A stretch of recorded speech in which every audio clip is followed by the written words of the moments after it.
that, you got to know who self really is. Self is source. Self is pure positive energy. Self is worthy. Self is clear-minded. Self is healthy. Self is full of vitality. Self is eager about life.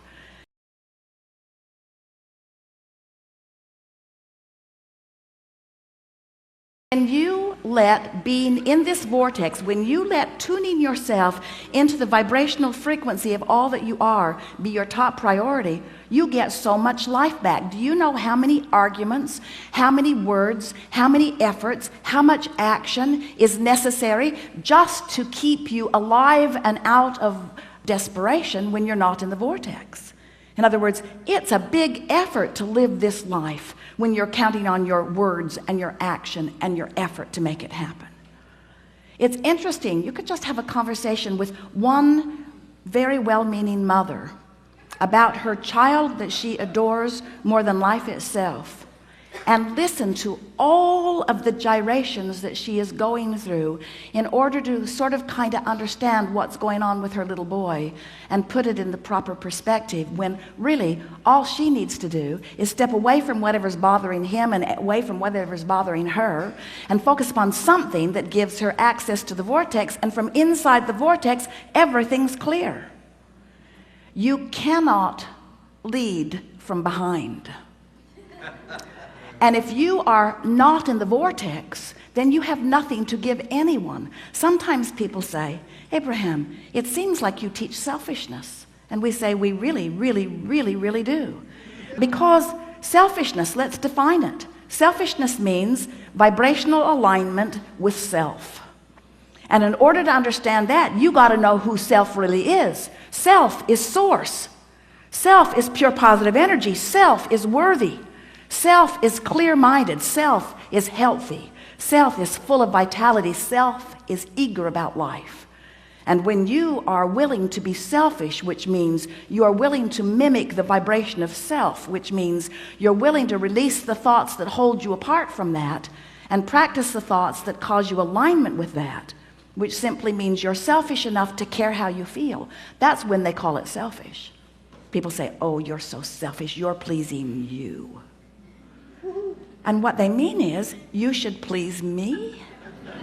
You're selfish because you please you, and I'm not selfish because I think you should please me instead of you. There's some screwy reasoning going on. And every time it matters to you to please them instead of you, oh, it's such short-term gain, such short-term gain. Because when you care about how someone else feels or how they are responding to you, so you behave in order to affect their response to you, you do them a very big disservice, because you teach them that through action and demand or cajole or control or power, that they can wrestle their life to the ground. And there's hardly going to be anybody as cooperative as you. Think about it. Have you ever had someone who was so cooperative they'd just do anything for you, and then they were the only one who would behave that way? So you just had that one friend? Often it was your mother. You weren't really ready for the world, were you? But when you show yourself that you have the power to come into alignment, not just with who you were before you were born, but with all that you've become ever since, not just with you and all you've become, but with Source itself. When you show yourself that by being selfish, which means by reaching for the best feeling thought you can find on whatever subject is active, when you care about being in the vortex, you care about being in concert with the energy that creates worlds. And one who's in the vortex, one who's in alignment with that energy, is more powerful than millions who are not. It's such an interesting thing to watch what goes on in your planet, because you are so good at step one. Most of you have made such a career out of step one. You sift through the data, and you know what you don't want, and you know what you do want, and you know what you don't want, and you know what you do want, and you know what you don't want, and you know what you do want, and you know what you don't want, and you know what you do want, and you know what you don't want, and you know what you do want. And Source is over here, knowing what you want, being what you want, sending out a signal of what you want. Law of Attraction's over here, gathering what you want, gathering what you want, gathering what you want, gathering what you want. You're over here.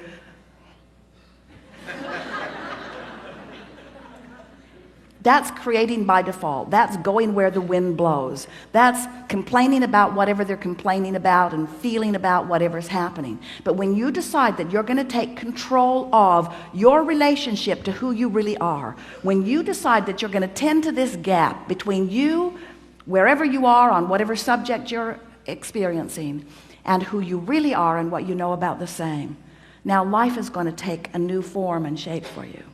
You're going to feel exhilarated. You're going to feel satisfaction. Those who are watching you will see you as someone who seems to create tremendously with ease. Those who are watching you, especially those who don't really understand the power of this vortex and the power of your deliberate alignment with it, they'll call you lucky. Many times they'll be jealous of you, because they'll watch your fortunes amass and your funds surround you, and they'll watch you in satisfying life experience. And when they say to you, "What do you know that I don't know?" the only thing that you can say to them that is of any real value to them is, "I figured out my relationship with me, and I'm constantly aware of my vibrational relationship to who I really am and what I really want. And I guide every thought I can to mesh with the wholeness that I am. I've become a deliberate thinker. I no longer create by default. I think on purpose, I speak on purpose, I act on purpose, and I don't do any of it unless I'm in the vortex." What do you mean? What's a vortex? What do you mean? What is a vortex? A vortex is a vibrational state of being that is the precursor of all positive motion forward of all that is. It's like encapsulated, condensed, straight up source. It's pure positive energy. It's the holding tank. It's the anchor. It's the touchstone.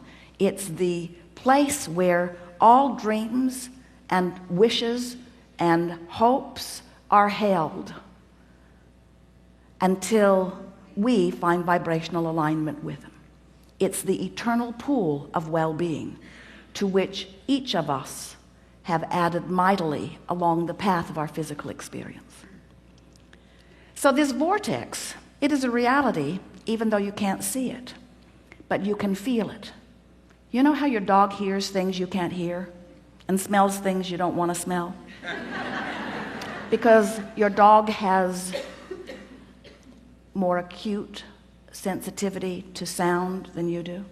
Sound is just vibration, and hearing is just translating it. Smelling is just translating vibration. This vortex is something that while you can't see it, and while you may not be able to hear it, when you get in the vicinity of it, you can feel the deliciousness of it. And when you are far from it, you can feel the discord of not being close to it. Do you know that everything you feel all day, every day, is nothing more than feedback about your proximity to your vortex? So when you feel really ornery, you're vibrationally speaking not near your vortex. When you feel hopeful, you're right on the brink of it. In fact, this door to the vortex, this imaginary door in Abraham's fairy tale of the vortex, this vibrational entry point is somewhere between hope and belief. So when you feel hopeful about something, you're so in the vicinity that you'll be called in, you'll be swept in. Law of attraction will take you in. Law of attraction will take you in when there is not enough resistance to hold you out. How's that? If you weren't doing that thing you do that holds you apart from your vortex would take you in every time. When you slumber, in you go. But you wake up right where you were when you went in. If you go to sleep in the vortex, you wake up in the vortex. If you go to sleep not in the vortex, you wake up not in the vortex. You ever had an experience where you're ornery when you go to sleep? You sleep all night, you sleep pretty good, you wake up, still ornery.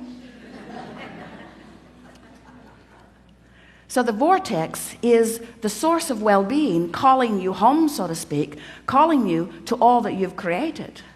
And when you are not clinging with resistance to some thought that keeps you from it. It takes you right in.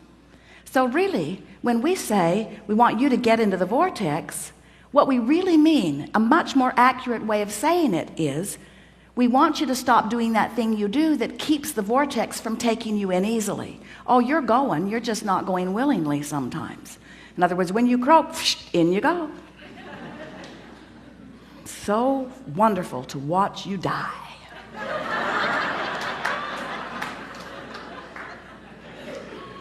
Moving immediately into all that you have become, all that you've asked for. But we don't think you should have to croak in order to be in the vortex. We don't think you should have to croak in order to be what life has caused you to be. So, as we're moving forward today, we're eager to talk with you about whatever it is you want to talk about. And it is our desire to help you to find a vibrational stance, which means a mental approach, which means an attitude about whatever it is that you've got going on. We want to help you soften your resistance, because when you soften resistance, the vortex takes you in. And that really is where you belong. You belong inside that vortex where rendezvous with exhilarating things can happen all day, every day. Do you know that if this time-space reality has the wherewithal to stimulate a desire, so that the desire is in present tense already gathered in this vortex of creation, that this time-space reality has the wherewithal to give it to you now. And the only reason there is a gap between you putting it in the vortex and it showing up where you and others can see it and smell it and hear it and taste it and touch it is because you've got more resistance about the subject going on than you do belief or expectation about the subject. That's all. You just got to move yourself into more expectation.